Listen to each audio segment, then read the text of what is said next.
Amém. Graça e paz, irmãos. Vamos ler 2 Timóteo. Texto que vai ser exposto pela nossa irmã. Segunda epístola de Paulo a Timóteo, capítulo 1, a partir do versículo 1. Possamos ficar de pé para ler a palavra do Senhor. A partir do versículo 1 até o versículo 2, ok? Diz assim a palavra do Senhor: Paulo, apóstolo de Cristo Jesus, pela vontade de Deus, de conformidade com a promessa da vida que está em Cristo Jesus, ao amado filho Timóteo, graça, misericórdia e paz da parte de Deus, Pai, e de Cristo Jesus, nosso Senhor. Dou graças a Deus, a quem, desde os meus antepassados, sirvo com consciência pura, porque, sem cessar, me lembro de ti nas minhas orações, noite e dia. Lembrado das tuas lágrimas, estou ansioso por ver-te, para que eu transborde de alegria, pela recordação que guardo de tua fé, sem fingimento, a mesma que, primeiramente, habitou em tua avó Loide e em tua mãe Eunice, e estou certo de que também em ti. Por esta razão, pois, te admoesto que reavives o dom de Deus, que há em ti pela imposição das minhas mãos, porque Deus não nos tem dado espírito de covardia, mas de poder, de amor e de moderação. Não te envergonhes, portanto, do testemunho de nosso Senhor, nem do seu encarcerado, que sou eu. Pelo contrário, participa comigo dos sofrimentos a favor do Evangelho, segundo o poder de Deus, que nos salvou e nos clamou com santa vocação, não segundo as nossas obras, mas conforme a sua própria determinação e graça que nos foi dada em Cristo Jesus, antes dos tempos eternos, e manifestada agora pelo aparecimento de nosso Salvador, Cristo Jesus, o qual não só destruiu a morte, como trouxe à luz a vida e a imortalidade mediante o Evangelho, para o qual eu fui designado pregador, apóstolo e mestre. E por isso estou sofrendo estas coisas. Todavia, não me envergonho, porque sei que em quem tenho crido, e estou certo de que Ele é poderoso para guardar o meu depósito até aquele dia. Amém. Vamos orar para a nossa irmã que trará a palavra nesta noite. Soberano Deus, eterno Pai, diante de tua presença, Senhor, nesta noite abençoada, colocamos a tua filha que irá trazer a tua palavra, que sempre toca os nossos corações, Senhor, que o Senhor a guie e a use para o teu propósito. Sabemos que tu és poderoso, soberano, nosso Pai, nosso Deus, nosso Criador. Somente de ti, Senhor, é que temos algo, que temos graça. De nós não temos nada, Pai. Coloca a tua palavra em nossos corações nesta noite, em nome de Jesus. Amém.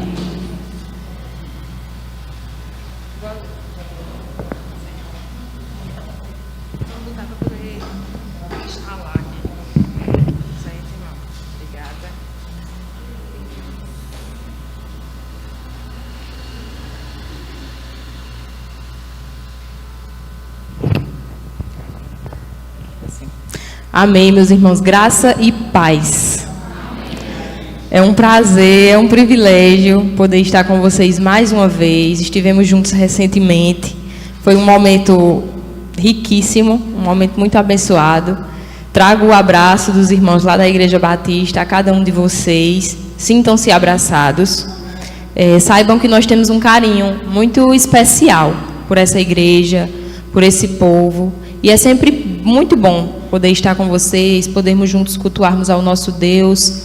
E para mim é uma honra, de fato, ter atendido esse convite e, com muito temor, essa noite, falar acerca da palavra do Senhor, acerca daquilo que Ele colocou em meu coração, e eu espero que, como a irmã já orou aqui, Ele também possa plantar essa semente no coração de cada um aqui essa noite, para a glória de Deus. Veio junto comigo a irmã Juliana, eu agradeço por ter me acompanhado, ela também é lá da nossa igreja.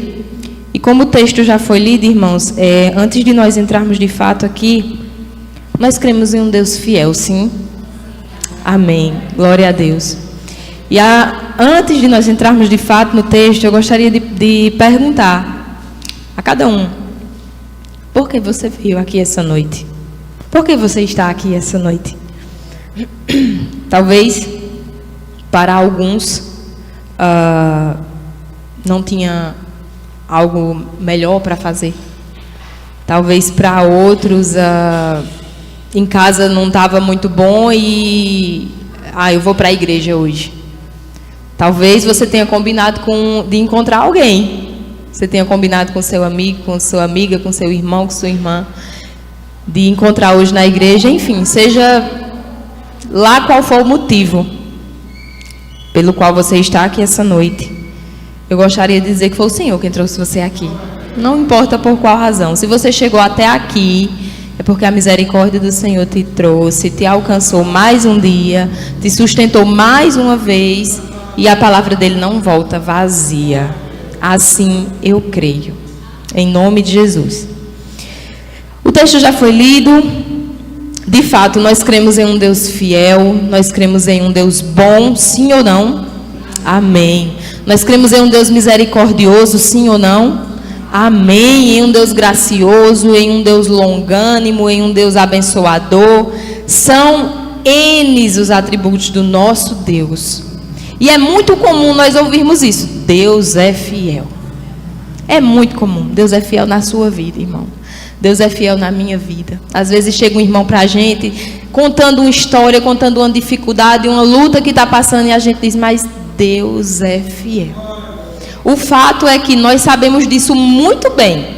A gente afirma isso claramente, convictos, mas a minha pergunta é: sabendo de tudo isso, que Deus é fiel, bom, longânimo, paciente, justo, é amor, é paz, é tudo isso, como é que nós temos nos portado diante disso? Qual tem sido a nossa conduta diante desse Deus, que a gente já sabe que é tudo isso? Como é que a gente responde? Como é que a gente reage? E eu gostaria de dizer que essa noite, a palavra do Senhor é uma palavra de encorajamento para a igreja. Eu gostaria de dizer a vocês que vale a pena ser fiel a Deus. Vale a pena se manter fiel. Vale a pena perseverar. Vale a pena caminhar olhando firmemente para o nosso alvo. Vale a pena. E nós vamos aprender algumas lições muito preciosas, irmãos. Eu não sei falar bonito. Eu não sei falar difícil. Mas eu sei dizer que se não fosse Cristo, eu não estaria aqui. E eu sei que cada um sabe também a história que teve, o que passou. E cada um sabe que se não fosse Cristo, não estaria aqui também. Então toda honra, toda glória e todo louvor seja devido ao nome do Senhor essa noite. Mas então, irmãos, Deus é fiel. Deus é fiel. Desde o comecinho, nos primeiros livros, a gente já começa a encontrar acerca da fidelidade de Deus. Quando lá em Deuteronômio a gente lê o seguinte: saibam, portanto, que o Senhor, o seu Deus, é Deus. Ele é o Deus fiel, que mantém a aliança e a bondade por 1000 gerações daqueles que o amam e obedecem aos seus mandamentos. E é bem verdade, meus irmãos, que a Bíblia é a história de um povo que creu nesse Deus. E que porque creu, passou por muita coisa. Enfrentaram muitas coisas. E ao longo dessa história a gente vê que ainda se distanciando, sendo desobedientes muitas vezes, nós vemos de fato, nesse meio tempo, pessoas, irmãos, homens, que se levantaram, porque se mantiveram fiéis ao Senhor, porque perseveraram, porque mesmo errando, isso é importante, nós tirarmos da nossa cabeça a ideia de que nós temos superpoderes e que a gente não erra de forma nenhuma.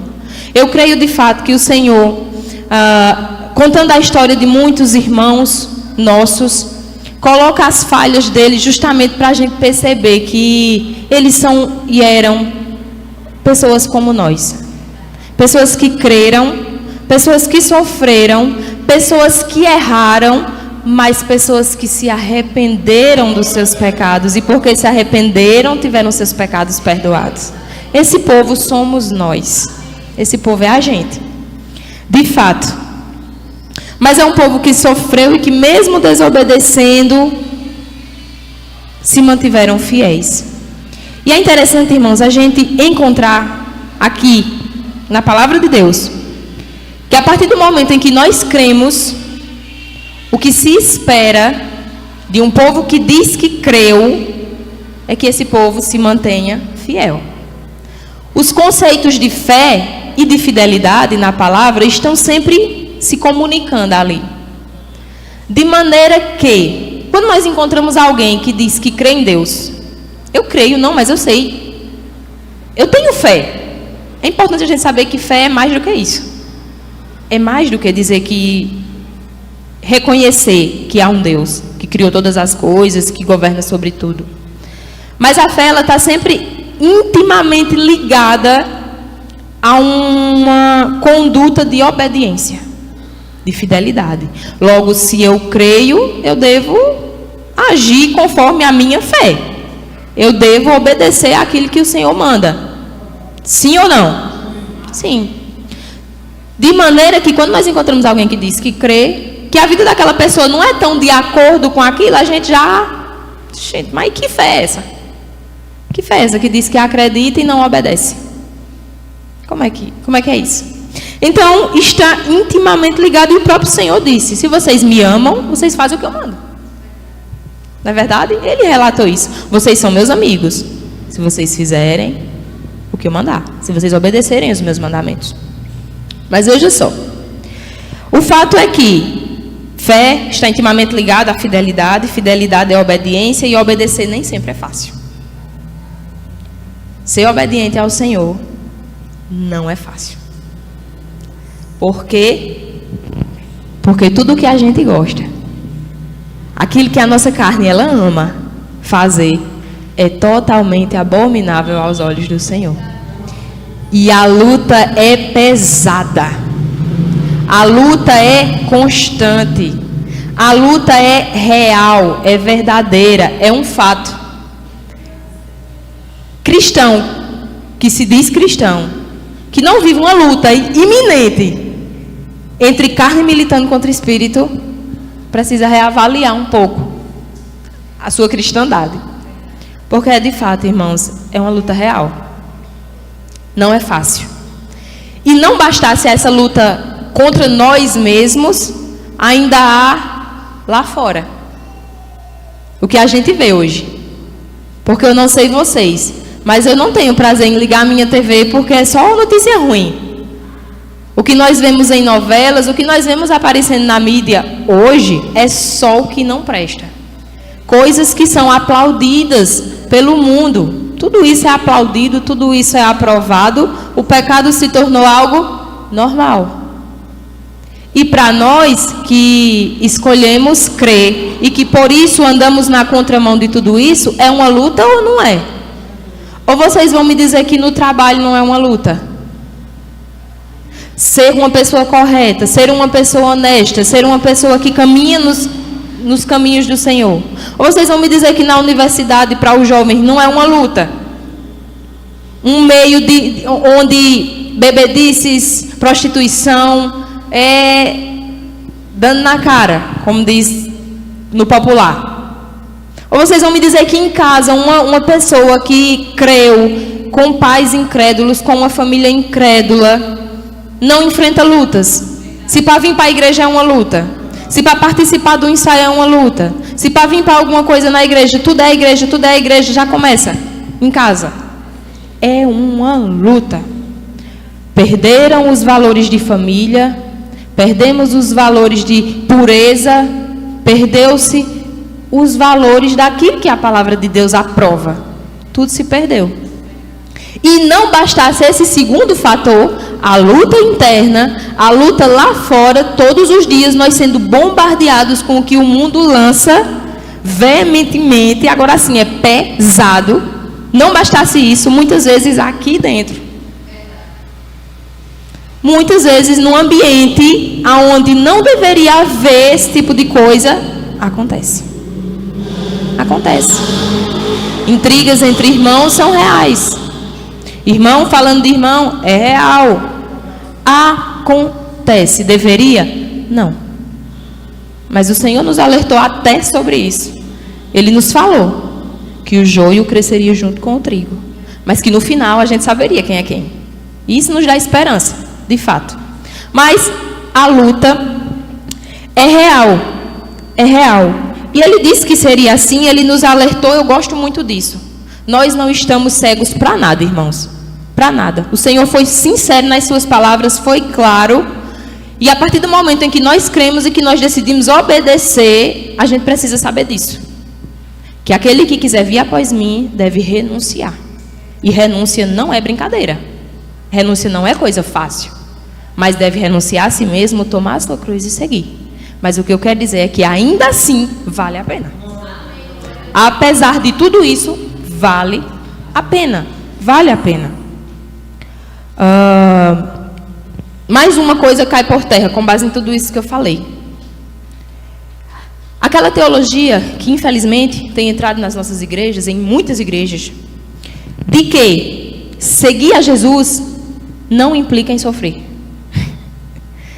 Seria um sonho. Seria um sonho. Se assim o fosse, todo mundo queria. Todo mundo estava embarcando nessa. Mas o fato é que sim, seguir a Jesus não nos isenta do sofrimento. Pelo contrário. Para muitos parece que a partir do momento em que eu disse sim, Senhor, eis-me aqui, piorou. Parece que foi tudo contra. Parece que a partir do momento em que os nossos olhos se abriram, aí nós vimos de fato as lutas que acontecem.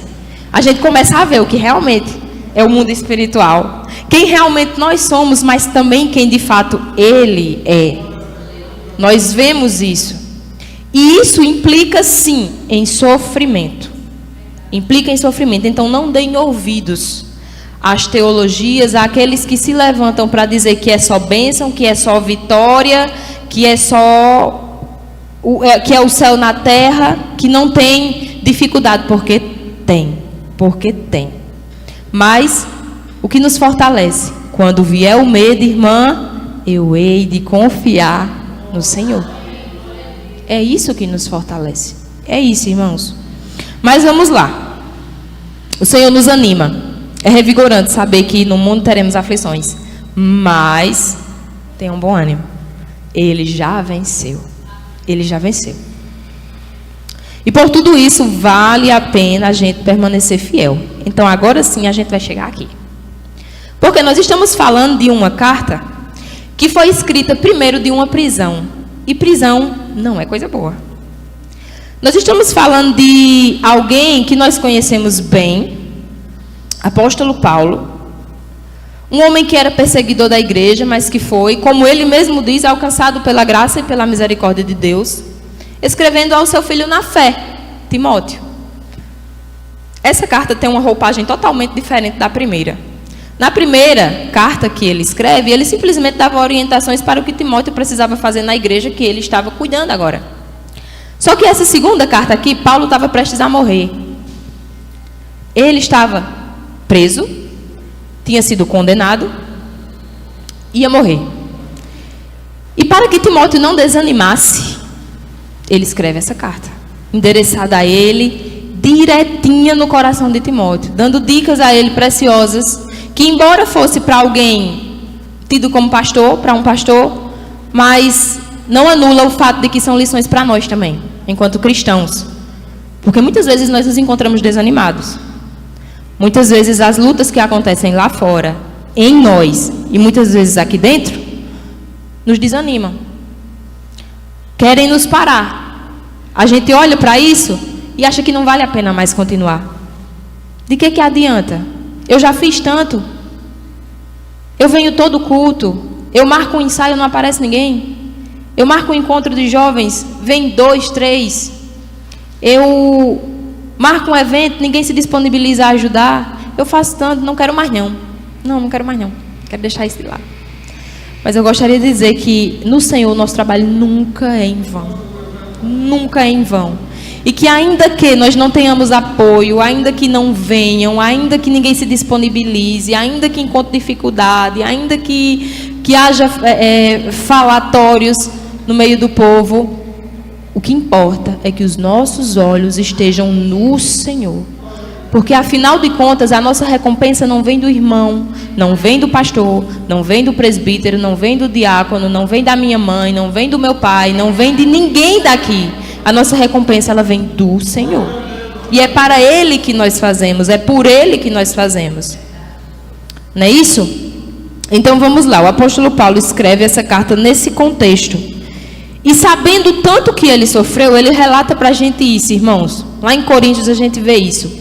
Apedrejado, naufrágio, escorpião, foram muitas coisas que o apóstolo Paulo sofreu.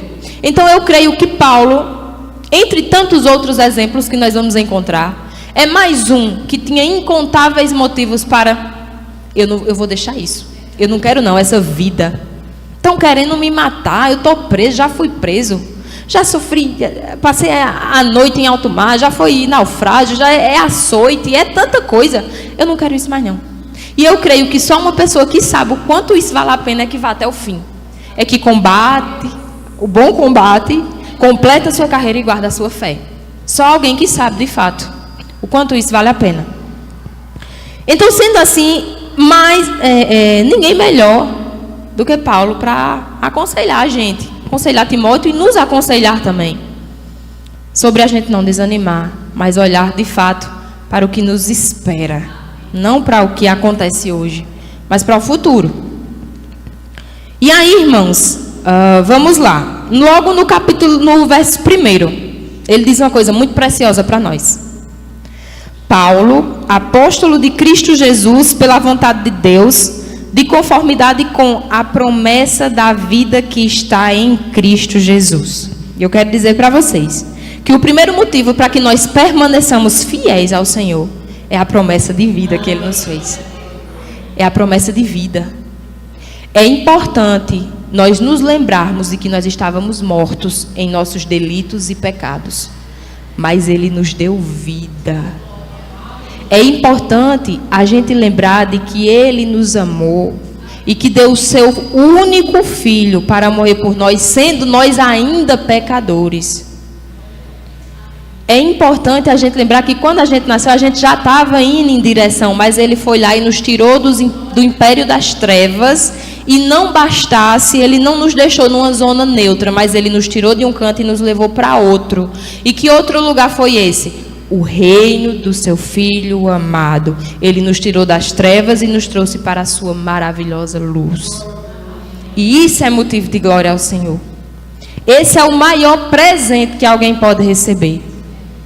Você pode ter recebido presentes muito valiosos na sua vida, mas o maior presente, ninguém aqui da terra pode nos dar, porque o maior presente é a nossa salvação. E isso só Jesus poderia fazer. E Ele fez.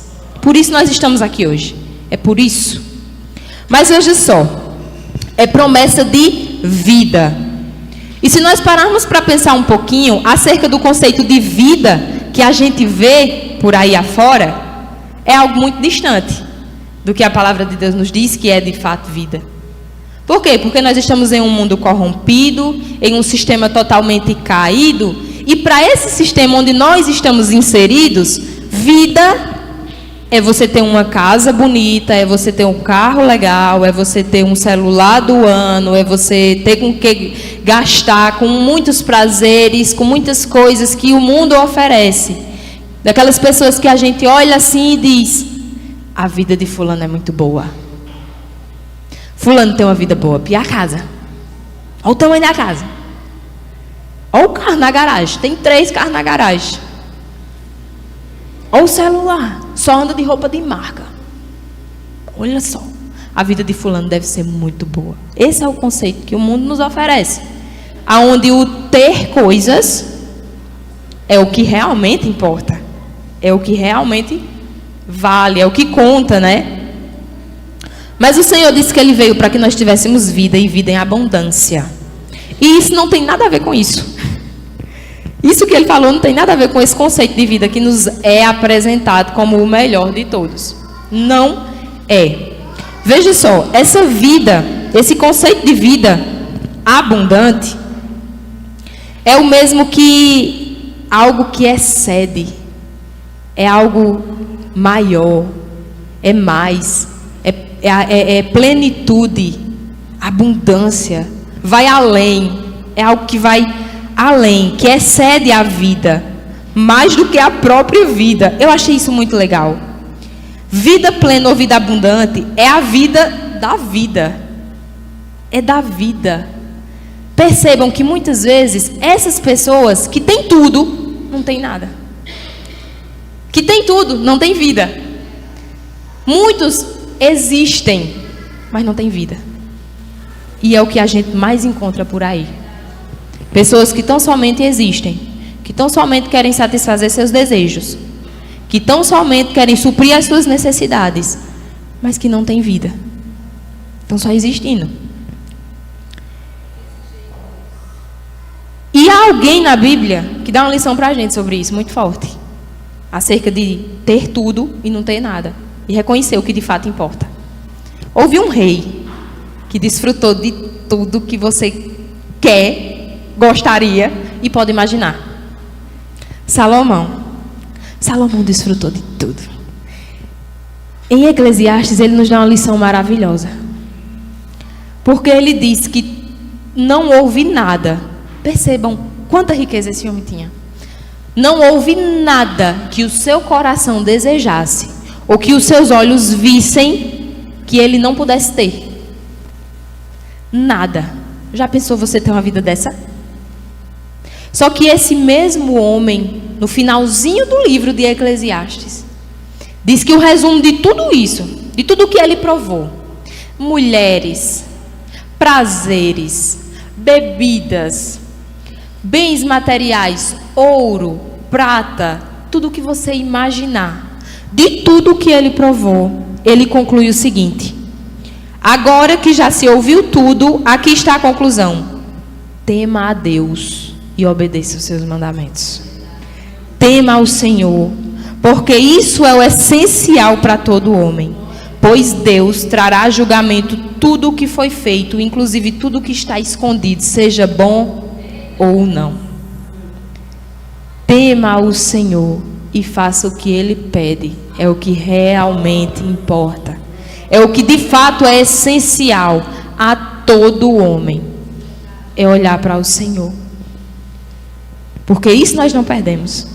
Todos esses bens, tudo isso passa, passou, tudo que nós temos vai passar, mas aquele que faz a vontade do Senhor permanece para sempre. Permanece, meus irmãos. E diante disso, nós vemos que as pessoas buscam vida em tanta coisa. Buscam vida em tudo isso que eu já falei, em todos esses bens. Mas ninguém busca a vida de fato naquele que é a fonte da vida. Ninguém busca. Ninguém se lembra. Ninguém vai atrás. É interessante porque o povo de Deus sofreu muito com isso. A gente vê, Jeremias relata: vocês cometeram 2 erros, falando para o povo de Deus. Esqueceram a mim, diz o Senhor, a fonte de água viva, e cavaram para vocês cisternas rachadas que não conseguem reter água. Esquecemos do Senhor e a gente tenta dar o nosso jeitinho, cavando essas cisternas, mas nada disso nós conseguimos segurar. Tudo isso se esvai pelas nossas mãos, porque a verdadeira fonte de água viva, de vida, de paz é o Senhor. Ele é a fonte de água viva, é o Senhor. Tem uma frase de John Piper que eu achei muito interessante: o problema de vocês, o nosso problema, não é a busca pelo prazer. Não é isso. O problema é que a gente se contenta com muito pouco. E tudo que o mundo nos oferece é nada, comparado à verdadeira riqueza que nós encontramos em Cristo, que nós encontramos na presença do Senhor. Então, meus irmãos, para a gente concluir esse ponto de vida e vida abundante, houve um sermão de Jonathan Edwards em 1734, olha só há quanto tempo isso, em que ele disse o seguinte: para os jovens, isso é muito importante, não é destinar uma palavra aos jovens, é porque a gente sabe que esse público está no auge da busca pela identidade, se descobrindo quem eu sou, o que é que eu quero, qual é o meu propósito, por que é que eu estou aqui. Então, é um público que merece, que precisa, de fato, ser trabalhado. E essa palavra foi para eles, é para quem está aqui também. Isso é o que eles visam, os jovens, mas pode ser eu e pode ser você. Isso é o que a gente visa. Desfrutar de uma juventude prazerosa. Eles pensam que se abandonarem o pecado e a vaidade da juventude e recorrer a uma maneira biblicamente piedosa de vida, isso irá impedi-los de viver com prazer. Porque criou-se de fato aquela ideia de que ser crente, fazer o que Deus manda, é antiquado. Não vale a pena. Porque não é uma vida, não vai para a festa, não bebe, não fica com quem quer, não faz nada. Quantas vezes eu não já ouvi isso? Mas tu não faz nada, mulher. Tu trabalha a semana todinha, final de semana que tem para se divertir, de acordo com os padrões dessas pessoas que vieram me falar. Final de semana que tem para se divertir, tu vai para a igreja. Na igreja não acontece nada lá. A gente entende que a cegueira espiritual é uma tristeza, minha gente. Não os condeno, porque meu papel não é esse. E eu já estive lá um dia. Eu sei bem como é. É resultado de cegueira mesmo. Mas o fato é que, imagine o melhor lugar que você já teve. Aquele lugar que, se você pudesse, você voltaria agora. Aquele lugar que quando você está conversando com alguém, você diz: eita, mas foi tão bom. Se eu pudesse, eu voltava lá agora. Se eu pudesse, eu fazia isso de novo. Se eu pudesse, eu vou juntar um dinheirinho para ir lá de novo. Vou fazer isso, eu quero. Cristo é melhor. Estar na presença do Senhor é infinitamente melhor do que qualquer prazer, do que qualquer coisa que nós possamos fazer ou estar aqui. Esse aqui ainda é o melhor lugar. Vai ter problema? Vai. Mas ainda é o melhor lugar. É aqui, irmãos. É na comunhão que a gente cresce. É lidando com esses problemas do próprio corpo de Cristo que a gente exercita as disciplinas espirituais. Como é que eu vou aprender a ser paciente se não tiver um irmão do meu lado comendo meu juízo para exercitar a paciência?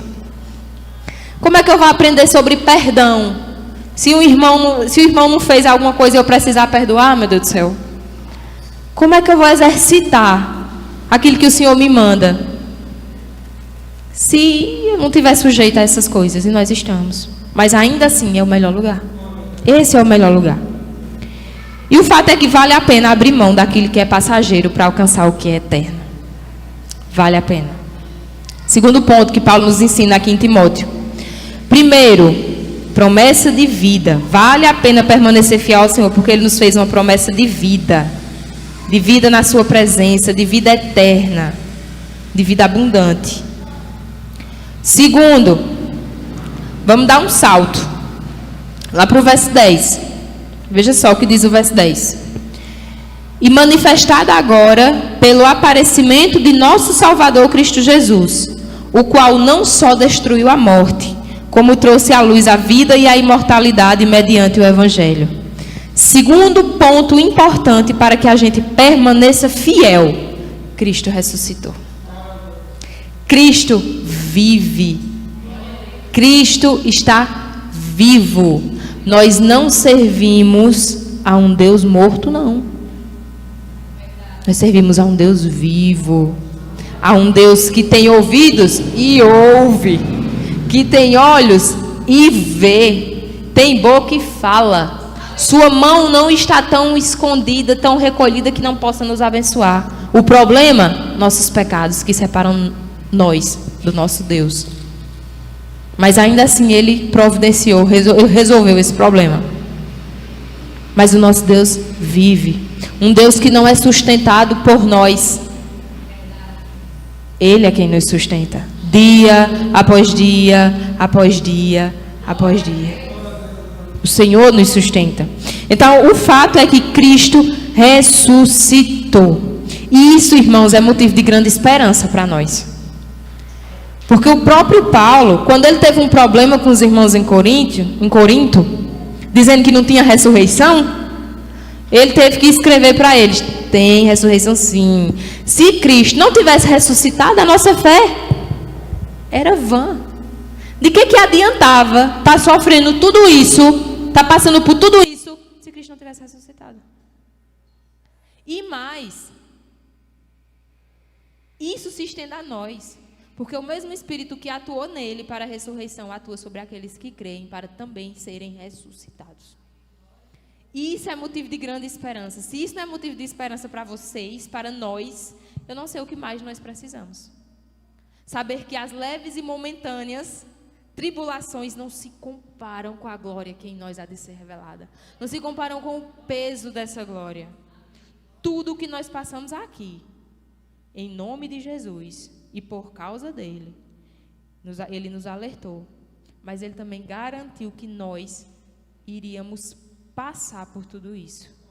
Porque ele mesmo proveria o escape para que a gente conseguisse. Porque ele mesmo nos daria condições de enfrentar. E sabe por quê? Porque nós não temos um sacerdote alheio às nossas dores. Ele sabe o que é padecer. O nosso sacerdote sabe o que nós passamos. Não houve nada, nenhum sofrimento, nenhuma tentação, nada que ele mesmo não tivesse sofrido, mas que ele venceu tudo isso. E que porque ele venceu, porque nós cremos, ele nos dá condições também de nós vencermos. Porque nós somos fortes, porque nós somos inteligentes, porque a gente tem muito dinheiro. Pela graça que ele nos concede, pelo seu favor imerecido, pelo seu Espírito Santo atuando em nós. É por isso que vale a pena. Cristo ressuscitou, Cristo vive, a nossa esperança é viva. E Paulo reforça isso com Timóteo, dizendo a ele lá no capítulo 2, lembre-se de Cristo ressuscitado. Timóteo, irmãos, quando vocês enfrentarem dificuldades, quer seja por meu nome ou não, lembre-se de Cristo ressuscitado. Eu acho interessante ele dizer isso, de nós nos lembrarmos, porque a coisa mais fácil do mundo é a gente se esquecer. Se tem uma coisa que a gente faz, é esquecer. E se tratando das coisas de Deus, aí é que a gente esquece ligeiro. A gente esquece com muita facilidade, minha gente. Se nós não estivermos diariamente, constantemente mergulhados aqui, amanhã alguém pode chegar e perguntar o que foi pregado no culto do domingo e a gente não sabe. Aí ele diz: se lembre de Cristo, olhe para Jesus, olhe para Cristo, olhe para ele morto, lembre-se dele morto, lembre-se dele sofrendo no jardim, lembre-se das orações que ele fez, lembre-se dele sendo entregue, lembre-se dele sendo açoitado, lembre-se dele carregando aquela cruz, lembre-se dos cravos entrando em suas mãos e em seus pés, lembre-se do sangue derramado, lembre-se da pedra sendo removida para cobrir, para tapar o túmulo. Lembre-se dessas coisas também. Mas tem uma coisa, lembre-se que ao terceiro dia a promessa se cumpriu. Lembre-se que Cristo ressuscitou. Lembre-se de que ele não está morto. Lembre-se de que todas as vezes que nós olhamos para umas cruzes que tem espalhada por aí, que tem um Cristo ressuscitado, ele não está lá. Aquela cruz está vazia. O túmulo também, mas o trono está ocupado. O trono não está vazio, porque Ele vive, Ele reina, e Ele reinará pelos séculos dos séculos. E a promessa que nos foi feita era de que Ele voltaria para buscar um povo remido, lavado, um povo perdoado, porque creu, E Ele é fiel para cumprir isso. Ele disse que faria, e Ele vai fazer. A pergunta é: estamos prontos? Temos nos preparado? De fato, falando sobre fidelidade, quando Ele chegar de olhar para nós e dizer: servos bons e fiéis, entra no gozo que está preparado para vocês desde a fundação do mundo. Eu oro para que Ele chegando nos encontre assim, fazendo a sua vontade, que Ele possa olhar para nós, dizer isso, que nós possamos ouvir da boca do Senhor essas palavras e desfrutar da sua presença. Mas um terceiro ponto, e aí a gente já vai caminhando para o final, está no verso 12. Nós vimos até aqui que um primeiro ponto é a promessa de vida. Mantenha-se fiel, Igreja do Senhor, permaneça fiel, porque Ele nos fez uma promessa de vida. Segundo ponto, permaneça fiel, porque Ele está vivo, Ele ressuscitou. Mais um terceiro ponto: e por isso estou sofrendo estas coisas, todavia não me envergonho, porque sei em quem tenho crido, e estou certo de que Ele é poderoso para guardar o meu depósito até aquele dia. Irmãos, Paulo encerra aqui dizendo que ele sabe em quem ele crê. E um motivo para que nós permanecemos fiéis, uma necessidade da igreja, é saber em quem ela crê. É conhecer esse Deus que nós professamos. Porque certa feita Jesus estava com seus discípulos e Ele perguntou a eles: quem é que o povo está dizendo que eu sou? E nós podemos aplicar isso claramente hoje. Quem é que o povo diz que Jesus é? Para aquele tempo, eles responderam: uns dizem que tu és Elias, outros dizem que é um profeta, outros dizem que Jeremias, não sabemos. Hoje, quem é que o povo diz que Jesus é? Uns dizem que foi um professor muito inteligente, outros dizem que foi um cara legal, que ensinou umas coisas muito legais quando caminhou por aqui. Outros dizem que foi uma figura de influência, alguém que exerceu influência em muitas pessoas. Mas e vocês? Quem vocês dizem que eu sou? E aí Pedro, inspirado pelo Espírito, porque o próprio Cristo declara isso: não foi carne ou sangue que te revelaram, mas foi o meu Pai que está nos céus, diz: tu és o Cristo, o Filho do Deus vivo. Ele é o Cristo, Ele é Cristo, o ungido de Deus, o Cordeiro de Deus que tira o pecado do mundo. Ele é a rocha inabalável, a pedra de esquina, o firme fundamento. Ele é o sumo sacerdote fiel. Ele é o Filho de Deus. E essa declaração precisa estar em nós. A gente precisa saber em quem nós temos crido. Em quem nós temos crido, irmãos? Será que nós conhecemos de fato esse Jesus? Mas assim, será que nós conhecemos mesmo esse Jesus? Porque se nós conhecemos como nós afirmamos que conhecemos, por que a gente ainda tem medo? Por que a gente ainda duvida? Porque essa foi uma exortação de Paulo para Timóteo, verdadeira, porque o Senhor não nos tem dado espírito de covardia. Pelo contrário, por que a gente tem se envergonhado? Por que nós temos tanta dificuldade em expressar a nossa fé aonde o Senhor nos colocou? Nós ainda temos essa dificuldade. Será que nós sabemos de fato em quem nós temos crido? A questão é que Ele é fiel, irmãos. Ele não muda. Se nós somos infiéis, ainda assim, Ele permanece fiel. Deus é tão bom. Ele é tão bom. Caminhar com o Senhor é tão bom, mas tão bom. O fato dele ser fiel não nos dá legalidade para pecar, para fazer o que a gente quer. Mas o fato dele ser fiel nos dá uma certeza de que nós temos um advogado junto ao Pai, que intercede por nós. E que quando nós nos arrependemos, quando nós pedimos perdão, Ele é fiel para nos perdoar e para nos purificar de toda a injustiça. O fato é que vale a pena conhecer esse Deus. Vale a pena confiar nesse Deus. Eu não sei o que te impede. O que é que nos impede? O que é que tem nos impedido de confiar nesse Deus? De caminhar, de ser fiéis a esse Deus?